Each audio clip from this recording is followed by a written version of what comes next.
Learning objective 2, value of marginal product and labor demand. So what we're going to try to do in the next part here is to really understand what determines that unemployment rate, what determines the employment to population ratio, and what determines the labor force participation rate. So as I've said, you can expect in the next several weeks, over the next month or two, that the unemployment rate is going to get very high. So much higher than we've seen recently. So certainly above 10%, and some people have been predicting unemployment rates approaching 20 or 30%, which we hadn't seen since the Great Depression back in the 1930s. So what we want to do is understand what determines that. So why does the unemployment rate go up or down? And we're going to use some ideas from supply and demand that we've talked about before, this time adapted to labor demand and labor supply. And we're going to start here with labor demand, which is primarily determined by decisions made by firms. So what we're asking here at the start, what determines labor demand, is to think about what's the goal of the firm. Well, the goal of the firm, at least most generally, however you want to think of this, is to maximize profits.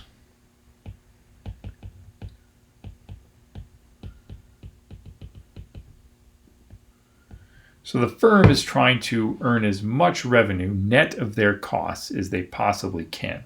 So remember, profits is equal to our total revenue minus our total costs. And so that's the goal of the firm, is to maximize their profits. Now, how do they accomplish this? Well, it's to make revenues as high as possible while costs as low as possible, or somewhere in between. Maximize the gap between the two. And so to kind of understand this decision, we first have to think about, how does a firm actually make things? So stepping back, most generally, how do we make stuff in the economy is we're going to combine what we call capital, which is our buildings, machines, equipment, computers, etc. And we're going to combine that capital with labor, the people working, and together that's going to produce some output. So this funky looking equation down here is just an expression that relates our output Y, what we produce, to our capital, our labor, and this thing A that we had called before TFP, or total factor productivity.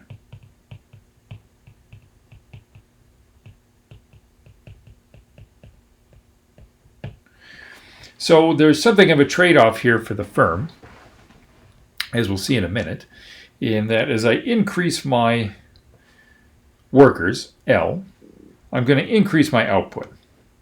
So when I increase L, my output and thus my revenue is going to increase. But the trade-off side of that is that I have to pay the workers. So my costs are also going to increase. And so the firm's objective is to figure out, how do I manage that trade-off between getting more revenue and incurring more costs. And so that's what we're going to try to figure out here via an example. So I've got a few bits of information here. So we're going to put ourselves in. So you're a bit entrepreneurial, and you've decided, well, I'm going to start a small car wash. So what do we do in a car wash? Well, you've got a machine, typically, that washes the car. Or if it was the low-scale car wash, you might just have a hose and some buckets and other types of things that would form your capital, right? So you call it machines. What we mean there is capital. And then you have to have some labor that operates the capital. And so we're going to assume, when it comes to labor demand, that the capital is going to be fixed. So I've got my machines, and I have to decide down here, how many workers is it that I want to hire? And so what do we know is that the going rate, the market price for a car wash, is $10 per car wash. So every car I wash, I'm going to get $10 in revenue.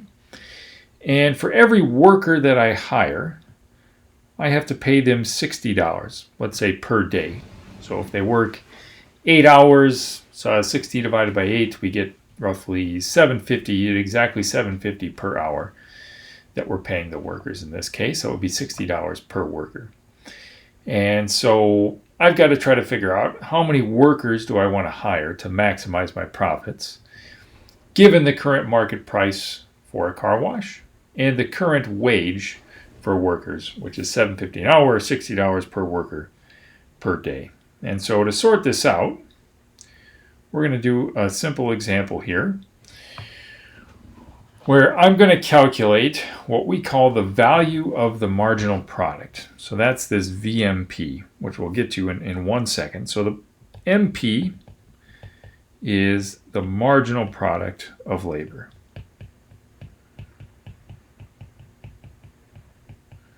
Which is something we've discussed previously.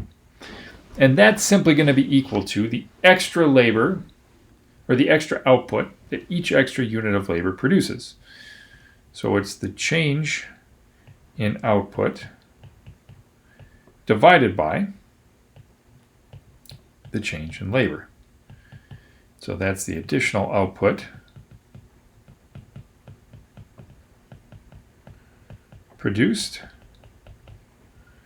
by each additional unit of labor.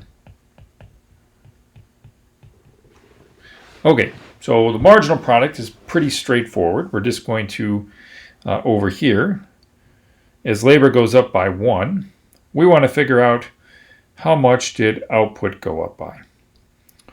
So for this very first worker, 0 to 1, output went up by 20. 20 minus 0. We go from 1 to 2 workers.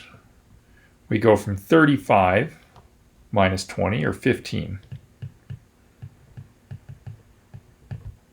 is the marginal product of the second worker. From 2 to 3, we go from 35 to 45. We get an extra 10. 45 minus 35 equals 10. The marginal product of the third worker is 10 additional car washes. And last, we go from 3 to 4. We add an extra 5 car washes in output when we add the fourth worker.